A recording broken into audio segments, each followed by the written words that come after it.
আসসালামু আলাইকুম ওয়া রাহমাতুল্লাহি ওয়া বারাকাতুহু। দেখো, আজকে আমি তোমাদের যে চ্যাপ্টারটা নিয়ে আলোচনা করব সেটা হচ্ছে বিকল্প চিন্তা ও উদ্যোগ। 19 শতকের মধ্যভাগ থেকে 20 শতকের প্রথম ভাগ পর্যন্ত, তাই তো? তো সেই বিকল্প চিন্তা উদ্যোগ, তার বৈশিষ্ট্য পর্যালোচনা। গত দিনের ক্লাসে আমি এই চ্যাপ্টারটা নিয়ে আলোচনা করেছিলাম, তাই তো? শর্ট কোশ্চেন নিয়ে। তো আজকে দেখো 2 মার্কসের কিছু কোশ্চেন নিয়ে আলোচনা করব, ঠিক আছে? তো প্রথমেই যেটা, যেমন ধরো, যদি বলা হয় যে মুদ্রণ শিল্পের জনক কাকে কেন বলা হয়, ঠিক আছে? ধরো বলা হলো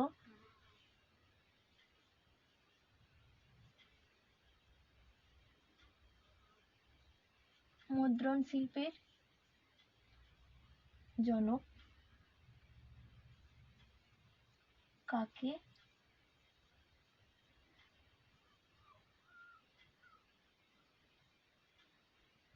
কেন বলা হয়, ঠিক আছে? তাহলে কি বলবে?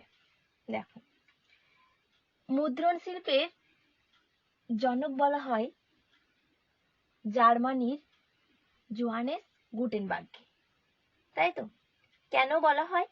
দেখো, এই গুটেনবার্গ আনুমানিক 1440 খ্রিস্টাব্দে আধুনিক মুদ্রণ যন্ত্র আবিষ্কারের মাধ্যমে ছাপাখানার জগতে এক বিস্ময়কর অবদান রেখে গেছে।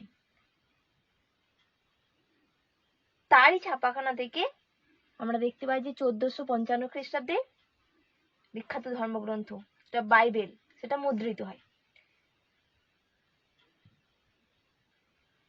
আবার তিনি ওই মুভেবল ট্রাইপটির ব্যবহারও করেন।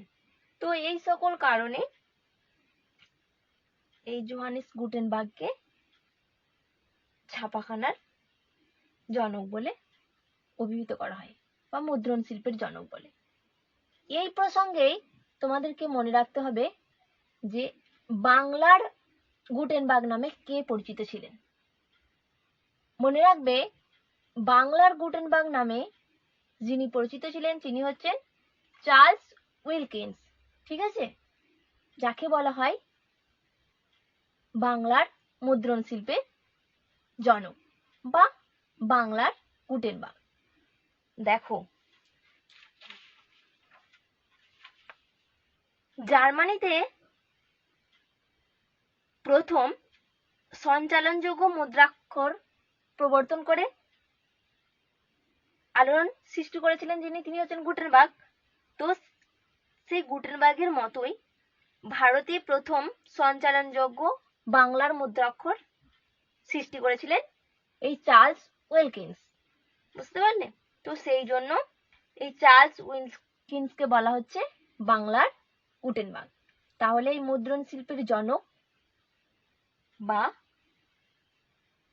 যেটা বললাম যে ছাপাখানার জনক কাকে বলা হয়, তো এই প্রসঙ্গেই তোমাদেরকে মনে রাখতে হবে যে বাংলার মুদ্রণ শিল্পের জনক বা বাংলার গুটেনবার্গ নামে কে পরিচিত ছিলেন এবং কেন পরিচিত ছিলেন, ঠিক আছে? তাহলে এখানে দুটো কোশ্চেনের অ্যান্সার পেয়ে গেলাম। তো এইভাবে তোমরা পড়বে একটা কোশ্চেনের সঙ্গে, আর যে কোশ্চেনের প্রসঙ্গগুলো থাকবে সেইগুলো তোমাদেরকে করে নিতে হবে, ঠিক আছে? বুঝতে পারলে? পরে নেক্সট কোশ্চেন, ধরো তোমাদেরকে বলা হলো যে পর্তুগাল থেকে প্রকাশিত কয়েকটি বাংলা গ্রন্থের নাম, ঠিক আছে? কি বললাম কোশ্চেনটা? পর্তুগাল থেকে প্রকাশিত কয়েকটি বাংলা গ্রন্থের নাম।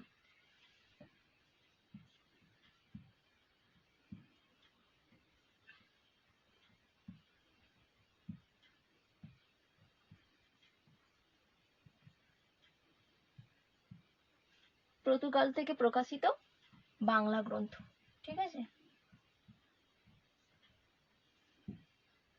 তাহলে দেখো, যেমন একটা হচ্ছে দোম আন্তোনিওর লেখা ব্রাহ্মণ রোমান ক্যাথলিক সংবাদ, ঠিক আছে? এটা একটা গ্রন্থ। আর একটা হচ্ছে মনত্রল রচিত বাংলা পর্তুগিজ শব্দকোষ, এটা হলো অপর আরেকটা গ্রন্থ, ঠিক আছে?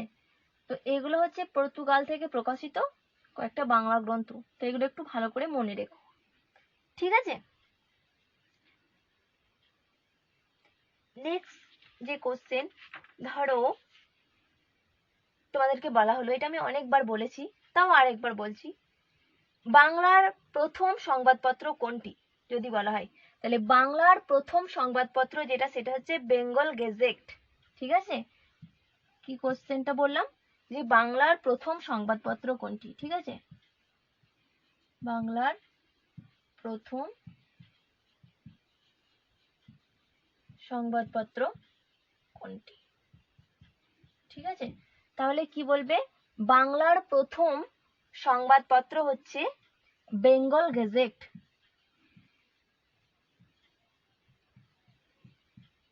ঠিক আছে, বেঙ্গল গেজেট। দেখো এই প্রসঙ্গে মনে রাখবে এখানে যে এই বেঙ্গল গেজেট হলো একটি সাপ্তাহিক পত্রিকা, ঠিক আছে, এবং এটি যে ভাষায় প্রকাশিত হয়েছিল সেটা হচ্ছে ইংরেজি ভাষা হলো। আর মনে রাখবে যে এই সংবাদপত্রে যিনি প্রকাশক ছিলেন তিনি হচ্ছেন জেমস অগাস্টাস হিকি, আর প্রকাশকাল ছিল 1780 খ্রিস্টাব্দ। মনে রাখবে প্রকাশকালটা ভালো করে, 1780 খ্রিস্টাব্দ, ঠিক আছে।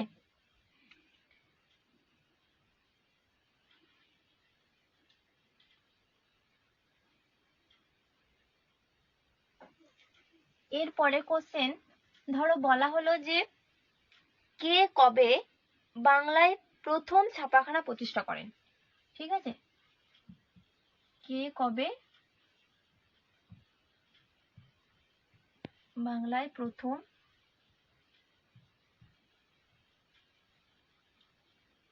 ছাপাখানা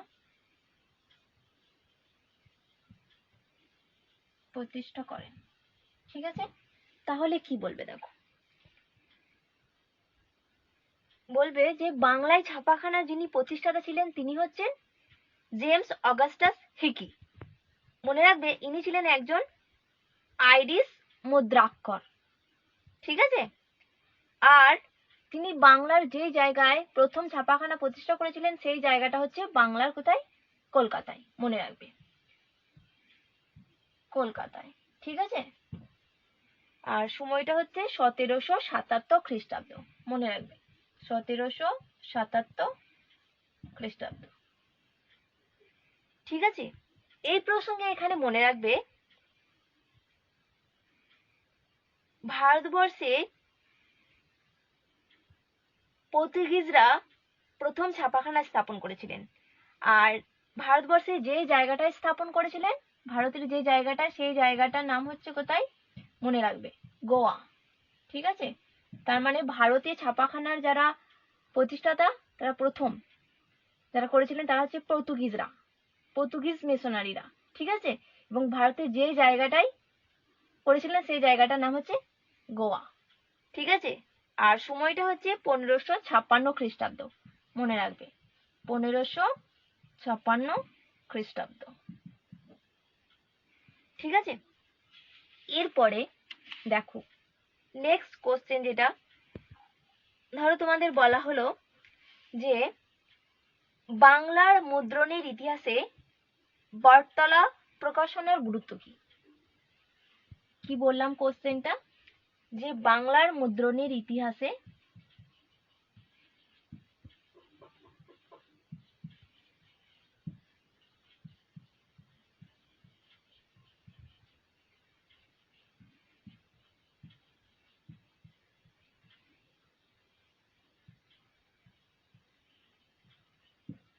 বটতলা প্রকাশনার গুরুত্ব, ঠিক আছে। তাহলে কি বলবে, দেখো এই 19 শতকে কলকাতা মূলত যে জায়গাগুলো, যেমন দর্জিপাড়া আছে, শ্যামবাজার, জোড়াসাঁকো, সেলাইদহ, তো এই সমস্ত জায়গা জুড়ে মানুষের রুচি অনুযায়ী যেসব প্রকাশনা চলতো তাই হচ্ছে বটতলা প্রকাশনা নামে পরিচিত, ঠিক আছে। তো বাংলার মুদ্রণ ইতিহাসে এই বটতলা প্রকাশনার কি গুরুত্ব ছিল, দেখ বিভিন্ন দিক দিয়ে। যেমন যদি আমরা বিষয় বৈচিত্র্যের ক্ষেত্রে দেখি তাহলে আমরা দেখতে পাবো যে এই বটতলায় যে সমস্ত বিষয়গুলো প্রকাশিত হতো, যেমন তোমার রস সাহিত্য হতে পারে বা কৃষিবিদ্যা সংক্রান্ত হতে পারে বা কোনো বই, যেমন গোপাল ভাঁড়ের কোনো বই। তো এই সমস্ত নানান বিষয় ছাড়াও যেমন তোমার পাঁচালী হতে পারে বা অনুবাদ সাহিত্য, তো এইগুলোকে কেন্দ্র করে বিভিন্ন বই ছাপা হতো। ফলে এই সকল বইগুলো থেকে তৎকালীন যে সমাজ চিত্র, তো সেই সমাজ চিত্র সম্পর্কে ধারণা লাভ করতে সক্ষম হয় মানুষ। তাছাড়াও আরো একটা কারণ আমরা বলতে পারি যে অপ্রতুল যোগান, অধিক পরিমাণে যোগানের ব্যবস্থা সেখানে ছিল। আর তার পাশাপাশি হচ্ছে স্বল্প মূল্য, যেমন দেখো এই বটতলার যে বইগুলো সেগুলো মূলত সস্তা কাগজে পুরোনো হরফে লেখা হতো, মানে ছাপা হতো আর কি, ছাপা হতো। তো সেই বইগুলির দাম, যার ফলে কি হতো বলতো, সেই বইগুলোর দাম খুব কম হতো, ফলে প্রকাশকরা প্রচুর পরিমাণে বইগুলি ছাপাতেন। আর জনপ্রিয়তার কারণে সেই বইগুলো খুব তাড়াতাড়ি কি হতো, বিক্রি হয়ে যেত। ঠিক আছে, বুঝতে পারলে যে এই বটতলা প্রকাশনার কি গুরুত্ব ছিল? তাহলে এগুলোকে তোমরা ব্যাখ্যা করতে পারো, এই স্বল্প মূল্য বা অপ্রতুল যে যোগান ছিল এটাকে তোমরা ব্যাখ্যা করতে পারো। আর বিভিন্ন বিষয় বৈচিত্র্য যেগুলো বললাম, যে তোমার যে কথাগুলো আমি বললাম যে রস সাহিত্য বলো বা তোমার যে কৃষিবিদ্যা সংক্রান্ত বা কোনো গুপ্তবিদ্যা বা গোপাল ভাঁড়, এই নানা বিষয়গুলো ছাড়াও মানে এই সমস্ত বিষয়গুলো যেমন একদিকে তুলে ধরা হতো, অপরদিকে যেমন পাঁচালী, অনুবাদ সাহিত্য, এগুলোকে কেন্দ্র করেও নানা বই ছাপা হতো। তার ফলে সেই সময়কার যে সমাজ চিত্র, সমাজের যে তোমার চিত্র বা ছবি, সেটা কে নানা দিক দিয়ে তুলে ধরা সম্ভব হয়েছিল এই বটতলা প্রকাশনার মধ্য দিয়ে, তাই না? তার পাশাপাশি যেটা বললাম যে এখানকার বইগুলো মূলত সস্তা কাগজে পুরোনো হরফে ছাপা হতো, যার ফলে বইগুলোর দাম অনেক কম ছিল, সেই জন্য প্রকাশকরা বেশি পরিমাণে ছাপতেন। আর জনপ্রিয়তার কারণে সেই বইগুলো অধিক পরিমাণে বিক্রি হয়ে যেত। ঠিক আছে, তো এই পয়েন্টগুলোকে ধরে ব্যাখ্যা করবে, তাহলেই হবে। বুঝতে পারলে কি বললাম? নেক্সট কোশ্চেন, ধরো বলা হলো যে রাধানাথ সিকদার কেন বিখ্যাত? ঠিক আছে, ধরো বলা হলো রাধানাথ সিকদার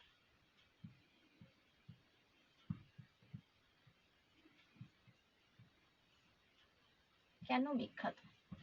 ঠিক আছে, তাহলে কি বলবে দেখো, এই রাধানাথ, মনে রাখবে যে রাধানাথ সিকদার ছিলেন একদিকে যেমন গণিত শাস্ত্রজ্ঞ, বৈজ্ঞানিক, তেমনি অপরদিকে তিনি আর একটা কারণেও স্মরণীয় হয়ে আছেন আমাদের সবার কাছে।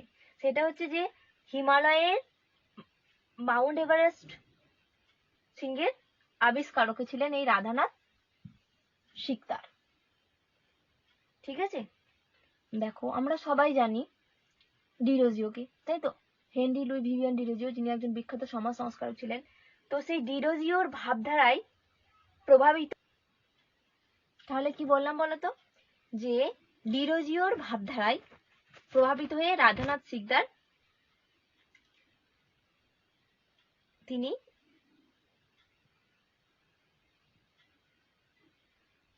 ত্রিকোণমিতিভিত্তিক জরিপ বিভাগে তিনি যোগদান করেছিলেন। এটা তার প্রথম দিকের কাজ ছিল, প্রথম পদক্ষেপ নিয়েছিলেন এটা।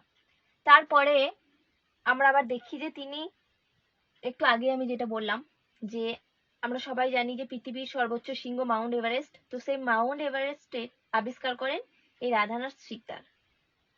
তার পাশাপাশি তিনি কলকাতার যে আবহাওয়া দপ্তর আছে সেই দপ্তরের সঙ্গেও যুক্ত ছিলেন। বুঝতে পারলে? আর তার পাশাপাশিও তিনি সমাজ সংস্কারক হিসাবেও বিখ্যাত হয়ে আছেন। তিনি বাল্যবিবাহ এবং বহুবিবাহের বিরোধিতা করেছিলেন, আর তার পাশাপাশি বিধবা বিবাহ তিনি উৎসাহ ছিলেন।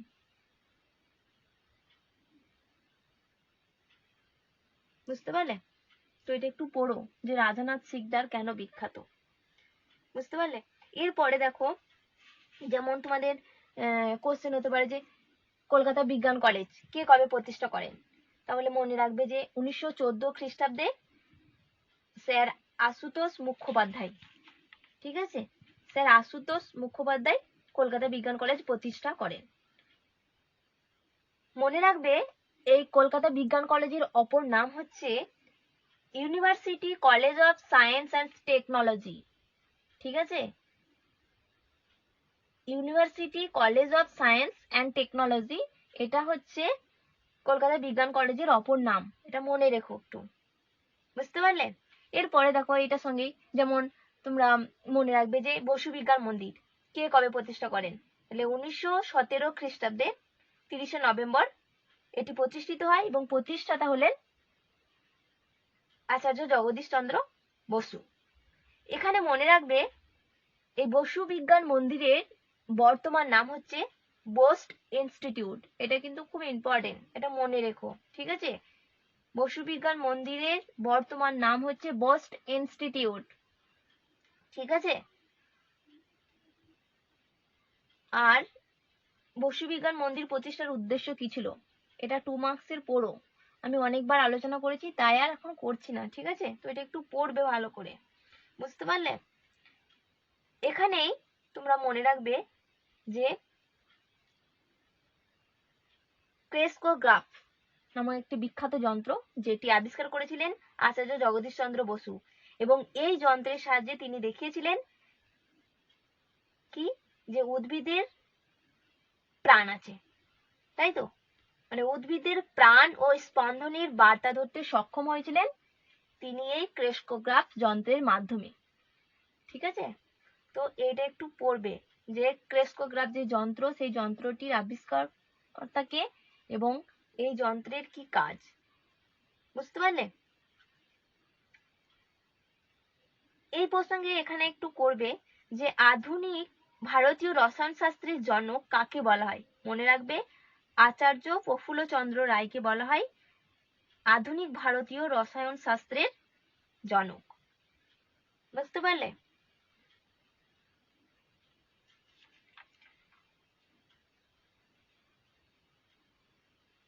এরপরে আসছি, দেখো যদি বলা হয় যে কার্লাইল সার্কুলার কি, তাহলে কি বলবে? আর এটার সঙ্গে তোমাদেরকে মনে রাখতে হবে অ্যান্টি সার্কুলার সোসাইটি কি। তাহলে প্রথমেই আমরা জেনে নিই কার্লাইল সার্কুলার কি, ঠিক আছে? প্রথমে কি বললাম? কার্লাইল সার্কুলার, দেখো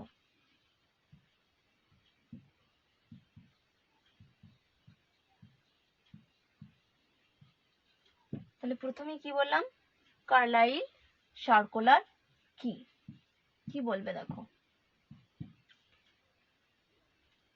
এই যে কার্লাইল না, এই কার্লাইল ছিলেন বাংলা সরকারের চিফ সেক্রেটারি। এই যে কার্লাইল, তিনি ছিলেন বাংলা সরকারের চিফ সেক্রেটারি। দেখো 1905 খ্রিস্টাব্দে 10 অক্টোবর তিনি যে সার্কুলার জারি করেন তা কার্লাইল সার্কুলার নামে পরিচিত। কি বললাম? এই যে কার্লাইল, ইনি হচ্ছেন বাংলা সরকারের চিফ সেক্রেটারি ছিলেন। তো 1905 খ্রিস্টাব্দে 10 অক্টোবর তিনি যে সার্কুলার জারি করেছিলেন সেটাকে আমরা বলছি কি কার্লাইল সার্কুলার, তার নাম অনুসারে, ঠিক আছে? দেখো এই যে বঙ্গভঙ্গ বিরোধী আন্দোলন বাংলাকে যে ভাগ করে দিয়েছিল 1905 খ্রিস্টাব্দে, আমরা সবাই জানি, তাই তো? তো তার ফলে বাংলায় কি শুরু হয়েছিল? বঙ্গভঙ্গ বিরোধী আন্দোলন শুরু হয়েছিল, তাই তো? তো সেই বঙ্গভঙ্গ বিরোধী আন্দোলনে ছাত্ররা যোগদান করেছিল। তো এই বঙ্গভঙ্গ বিরোধী আন্দোলনে ছাত্ররা যোগদান করলে সরকার বিরোধী আন্দোলনে ছাত্রদের এই যে যোগদান, তো সেই যোগদানকে আটকানোর জন্য কার্লাইল সার্কুলার জারি করেন, বুঝতে পারলে?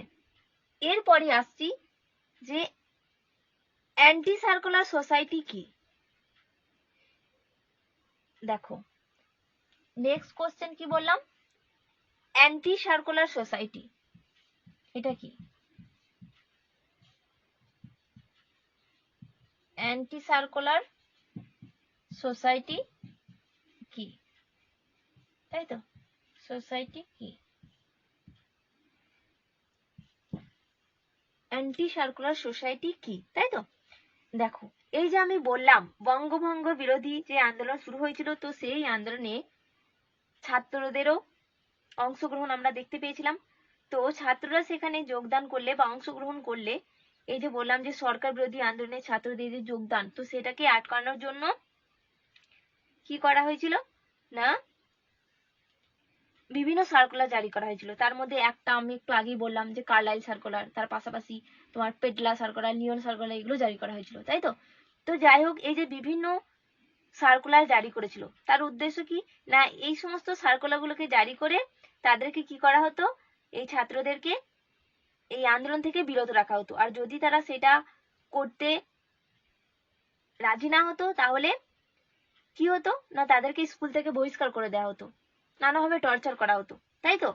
তো যাই হোক, তো এই বিভিন্ন সার্কুলার জারি করে সরকার তাদেরকে স্কুল থেকে বহিষ্কার করলে, এর বিরুদ্ধে কলকাতার একজন বিখ্যাত নেতা, যার নাম হচ্ছে শচীন্দ্র প্রসাদ বসু, ভালো করে নামটা মনে রাখবে, শচীন্দ্র প্রসাদ বসু। এই শচীন্দ্র প্রসাদ বসুর উদ্যোগে 1905 খ্রিস্টাব্দে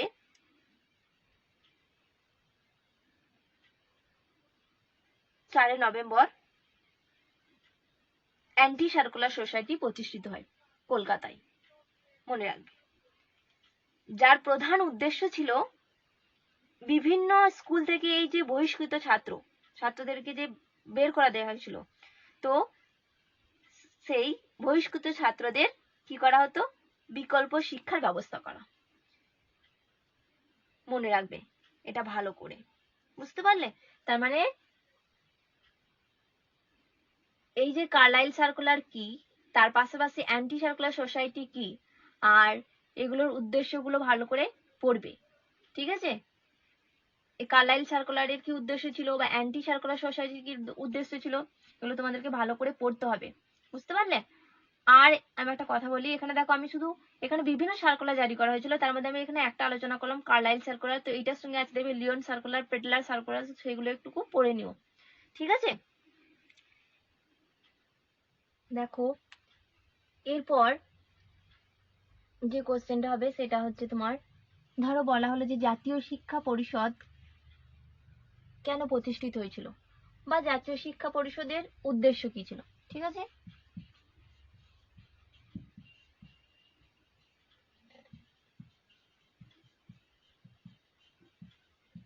জাতীয় শিক্ষা পরিষদের উদ্দেশ্য কি ছিল, ঠিক আছে? তাহলে কি বল, দেখো আমরা সবাই জানি যে 1906 খ্রিস্টাব্দে, তাই তো? 1906 খ্রিস্টাব্দে 11ই মার্চ, এই 1906 খ্রিস্টাব্দে 11ই মার্চ সত্যেন্দ্রনাথ ঠাকুরের সভাপতিত্বে কলকাতায় প্রতিষ্ঠা হচ্ছে এই জাতীয় শিক্ষা পরিষদ, তাই তো? তো এই জাতীয় শিক্ষা পরিষদের কি উদ্দেশ্য ছিল, দেখো, প্রথম যে উদ্দেশ্য সেটা হচ্ছে কি বলতো, যে ব্রিটিশ প্রবর্তিত যে শিক্ষানীতি, সেই শিক্ষানীতির বিরোধিতা করা। আর দ্বিতীয়ত হচ্ছে দেশের প্রয়োজনে স্বদেশী ধাঁচে এক বিকল্প শিক্ষার ব্যবস্থা গড়ে তোলা। আর এই যে স্বদেশী ধাঁচে এক শিক্ষা ব্যবস্থা গড়ে তোলা, তো এই শিক্ষা ব্যবস্থার দুটো দিক ছিল, একটা হচ্ছে মনে রাখবে সাধারণ বিজ্ঞান ও কলাবিদ্যা শিক্ষা, তো এই শিক্ষার পাশাপাশি কারিগরি শিক্ষারও ব্যবস্থা করা, ঠিক আছে? তো এই জাতীয় শিক্ষার উদ্দেশ্যটা ভালো করে পড়বে। আর এইটার সাথেই তোমরা এই জাতীয় শিক্ষা পরিষদের যে গুরুত্ব এবং এর ব্যর্থতার কারণ, এটাও এর সাথে করে নিও, ঠিক আছে? এরপরে দেখো আসছি যে বিশ্বভারতী, ঠিক আছে। বিশ্বভারতী প্রতিষ্ঠার উদ্দেশ্য কি ছিল? রবীন্দ্রনাথ ঠাকুর কেন বিশ্বভারতী প্রতিষ্ঠা করেছিলেন? ঠিক আছে, তাহলে কি বলবে দেখো।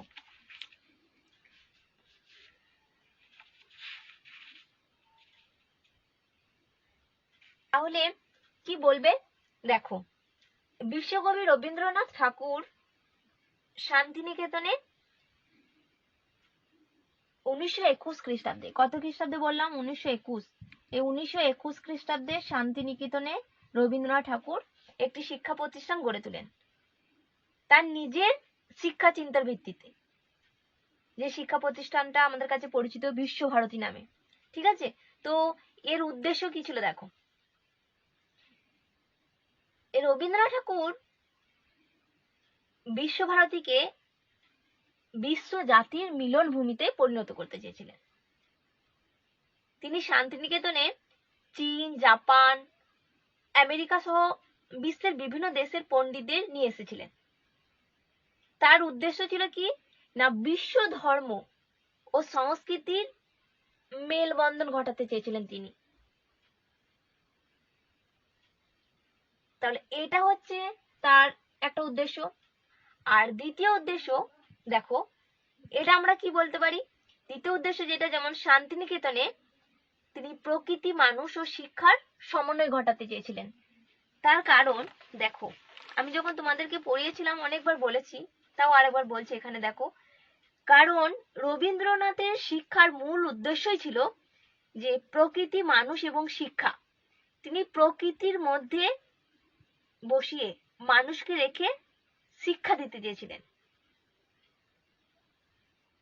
অর্থাৎ রবীন্দ্রনাথ তার শিক্ষানীতিতে প্রকৃতি এবং মানুষকে গুরুত্বপূর্ণ স্থান দিয়েছেন, কারণ তিনি উপলব্ধি করেছিলেন যে মানব সভ্যতা রক্ষার জন্য প্রকৃতির সুরক্ষা হচ্ছে অত্যন্ত জরুরি।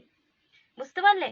সেই জন্য তিনি শান্তিনিকেতনে প্রকৃতি, মানুষ ও শিক্ষার সমন্বয় ঘটাতে চেয়েছিলেন।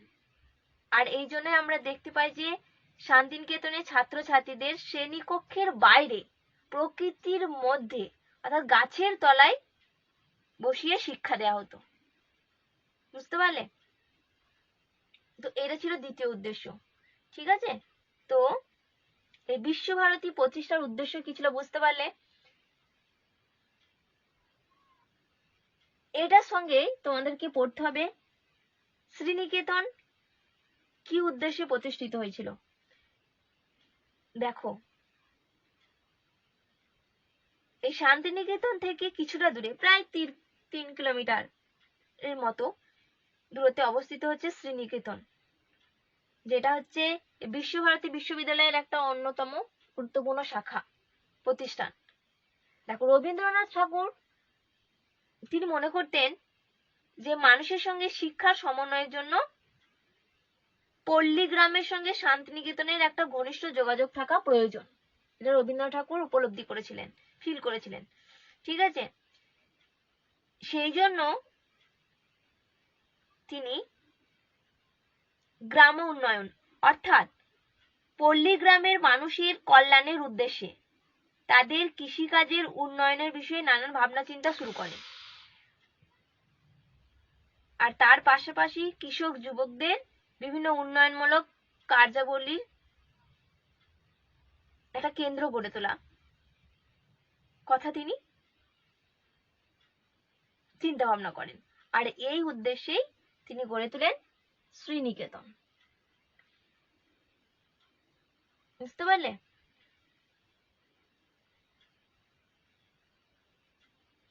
তো এই দুটো কোশ্চেন করবে যে বিশ্বভারতী প্রতিষ্ঠার উদ্দেশ্য কি ছিল, আর শ্রীনিকেতন বা রবীন্দ্রনাথ ঠাকুর কি উদ্দেশ্যে প্রতিষ্ঠিত করেছিলেন। ঠিক আছে,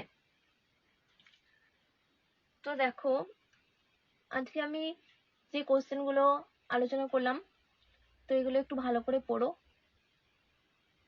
ঠিক আছে, আর এই চ্যাপ্টার থেকে আমি আরো অনেক কোশ্চেন আলোচনা করেছি 2 মার্কসের। সব কোশ্চেন তো আলোচনা করা সম্ভব নয়, তো আমি যতগুলো করলাম এগুলো একটু পড়ো। আর আমি যে কোশ্চেনগুলো এখান থেকে বলেছি সেগুলো ভালো করে পড়ো। ঠিক আছে, আর যদি বুঝতে কোনো প্রবলেম হয় তাহলে অবশ্যই আমাকে জানিও। ঠিক আছে, আমাকে বলবে। তো আজ এই পর্যন্তই। আসসালামু আলাইকুম।